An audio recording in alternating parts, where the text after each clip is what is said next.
नमस्कार मित्रों की श्रृंगार परिवार में आप सभी मित्रों का बहुत बहुत स्वागत अभिनंदन है। आप सब जुड़ते रहे, अपने अपने मित्रों के पास शेयर भी करते रहे, स्पष्ट और साफ दिखाई देने लगे एक बार ओके भी लिखते रहे। चलिए आइए हम लोग पढ़ते हैं आज द्वंद्व समास। कहते हैं द्वंद्व कहाँ तक पाला जाए तो राणा का वंशज है, ठीक जहाँ तक पाला जाए। आप लोगों के लिए है द्वंद्व कहाँ तक पाला जाए तो भारत का वंशज है, पर वहां तक सिलेक्शन जब तक ना हो जाए।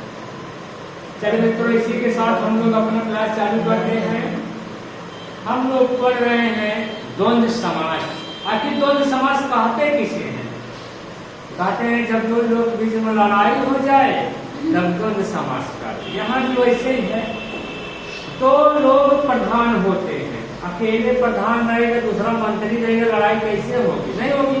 कहे जब दोनों प्रधान हो, पूर्व पद और उत्तर पद, जिस समास में दोनों पद प्रधान होते हैं वहीं पे द्वंद्व समास होता है। द्वंद्व वही होता है जब दोनों लोग बराबर हो, तभी थोड़ा लड़ाई होगा। अगर एक कमजोर है एक थोड़ा बलजोर है तो लड़ाई हो ही नहीं करेगा। तो वहां पे कर्मधारय कहीं चला जाएगा, कहीं आपका तत्पुरुष में हो जाएगा, तो वहां लड़ाई होने की कोई चांस नहीं है। आइए हम लोग पढ़ लिए थे इतरेतर द्वंद्व समास और समाहार द्वंद्व समास हम लोग पढ़ लिए हैं।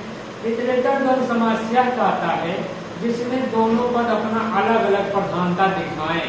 दोनों लोग कहें हम ही प्रधान है, हम प्रधान है, तो वहां पर इतरेतर द्वंद्व हो जाएगा।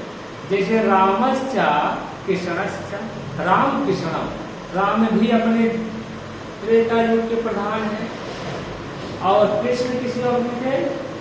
कृष्ण त्रेता में थे, द्वापर में थे। द्वापर युग वो भी प्रधान अपने थे, इसलिए दोनों अलग अलग थे पर भी साथ में आ जाए, उसी को कहा जाता है इतरेतर द्वंद्व। अब समाहार द्वंद्व होता है जो दोनों का समूह होता है, दोनों प्रधान होते हैं, वो दोनों का समूह होता है। जैसे पाणिश्चा पादश्चा, हाथ और पैर का समूह, जहां जाएंगे साथ ही जाएंगे, हथवो साथ रहेगा, गोड़वो साथ रहेगा। पाणिश्चा पादश्चा, हाथ और पैर का समूह। आइए अब हम पढ़ते हैं एक शेष द्वंद्व समास। भैया एक शेष द्वंद्व समास, अभी कहे हम द्वंद्व समास में दोनों लोग प्रधान होते हैं। कहे भैया जब दोनों लड़ाई हो जाए, एक जो बच जाए वही एक शेष है, ऐसी बात नहीं है।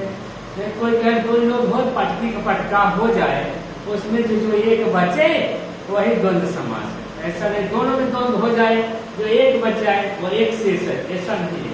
कह रहे हैं मम्मी पापा लड़ जाए, जो बच जाए उसमें द्वंद्व समास हो गया। ठीक, यहाँ कहने का मतलब है जैसे माता चा पिता चा, माता और पिता, यहाँ कहने का मतलब पुरुष शेष बचता है। भाई पुरुष प्रधान देश है, पुरुष शेष बचाया है।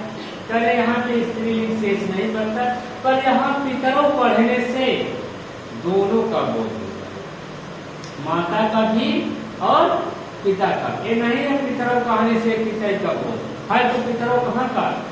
पिता पितरौ पितरा, पिता का प्रथमा दो वचन, दो पिता, कहने का मतलब दो पिता, पर यहाँ पितरों कहने से माता पिता दोनों का बोध होता है। दूसरा है ससुरो, ससुरश्चा, ससुरश्चा, यहाँ देखें ससुर, ससुर और क्या होगा, क्या बोलते हैं? ससुर और ससुर, ससुर सासु, सास और ससुर, ये हो गए लड़की वाले मम्मी पापा, ये हो गए लड़का वाले मम्मी पापा। लड़की के मम्मी पापा को क्या कहा जाएगा शादी होने के बाद? सास और ससुर। ठीक, लड़का है उसके सास ससुर, यहाँ क्या बचेगा? ससुरो, ससुर जी सास बचे, क्योंकि पुल्लिंग प्रधान माना गया। ठीक, इतना समझ में आया और हम लोग आगे चले।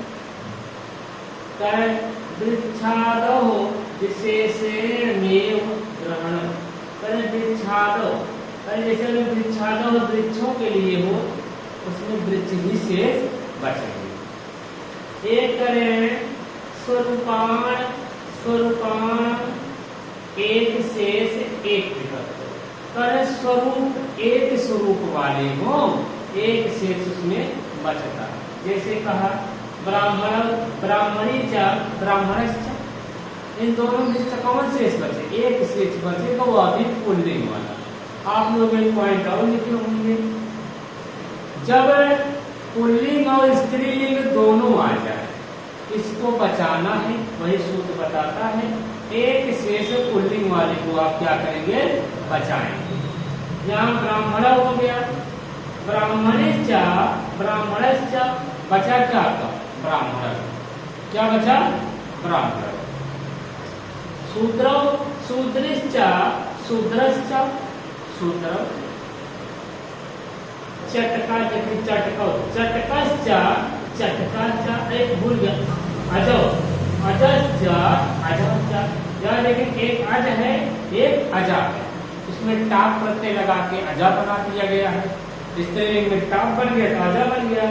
करे यहाँ जो है अजो क्या बचा? अजो अजा, राम की तरह चला अजा अजो अजा। यहाँ दो अजो नहीं कहेंगे, काजे दो या दो बकरा, दो अज नहीं एक ही है, एक बकरा एक बकरा, एक अजर एक अजा, एक अज और एक अजा।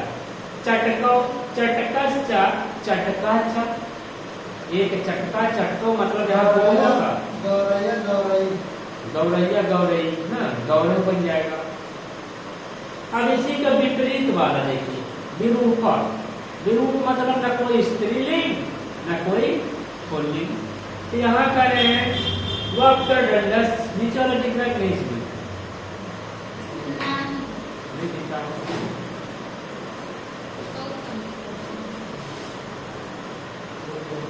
चलिए आगे देखिए आप लोग। फिर यहाँ आ गया आपका वक्र दंडश्च कुटिल दंडश्च। एक वक्र दंड है जो घुमाने वाला डंडा है, एक कुटिल दंडश्च। एक कुटिल डंडा है, दो डंडा, एक वक्र दंडश्च एक कुटिल दंडश्च। दोनों का है कुटिल दंडश्च वक्र दंड, क्या वक्र दंडो बन जाएगा। अब यहाँ देखेंगे घटश्च कल्पश्च, कलशश्च, एक घड़ा है और एक कलशा कलशच। घटश्च कलशच, एक बन जाएगा घटव कर सकते हैं, ठीक, और एक कलशव कर सकते, दोनों सही है। पर यहाँ आप की तरफ मतरफ कर देंगे, गलत हो जाएगा। पिता की तरफ पितरा, माता मातारव, यहाँ मातारव नहीं कह सकते, मातारव करने पिता और माता का दोनों का बोध पितरा रहेगा। यहाँ क्या कर सकते हैं आप? घटव कर सकते हैं और कलशव, दोनों आप कर सकते हैं। चलिए देख रहे कोई और उदाहरण मिल जाएगा आप लोग बताए।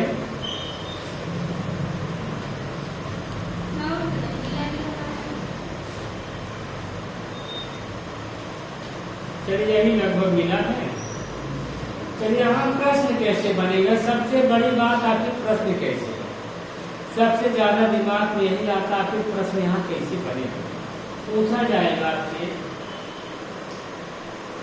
पितरौ श्वशुरौ ब्राह्मणौ शूद्रौ अजौ चटकौ वक्रदंडै घटौ कलशौ। इतने उदाहरण नहीं, इसमें बहुत उदाहरण, ये तो आपको बस एक टेलर बताएगा, इतना आप लोग जानते रहे।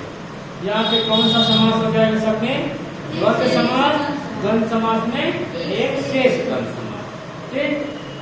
चलिए बस इतना ही ना, चलिए बस आज इतना ही। कल हम फिर मिलेंगे बहुव्रीहि के साथ। तब तक मित्रों नमस्कार।